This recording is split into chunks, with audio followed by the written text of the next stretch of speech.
为着这环保的目标，即马咱的政府是当咧推动能源转型。也毋过，其实民间团体调查所发现，讲即当中呢是有6成的工会毋知影这净零转型可能会互因的劳工无头路，而且薪水嘛减少。另外呢，有7成以上的头家，因是毋捌甲因的员工来讨论过这转型的对策到底是要来安怎做。所以民间团体就来呼吁劳动部爱提出相关的措施来保障劳工的权益。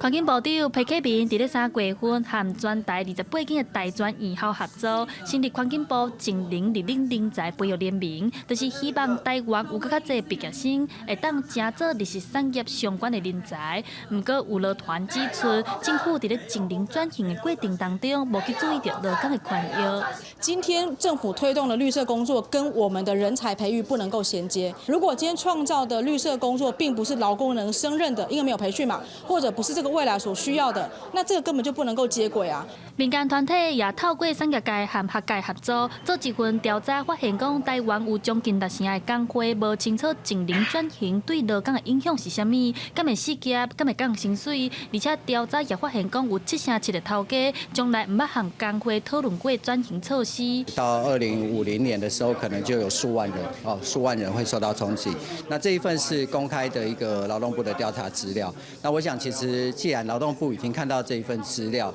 事实上也应该要针对他们目前推估出来受影响的产业，开始去做各方面的支持。面对真侪高碳排产业的劳工，若无转型成功，可能就会去互人汰掉。面对失业的危机，民团也靠家己的力量推出来公正转型和工会角色的教材，希望帮助工会掌握转型的资讯，争取协商的机会。因也呼吁政府伫净零转型进前，也要兼顾劳工的工作权益。记者戴亚轩、柯敏哲台北报道。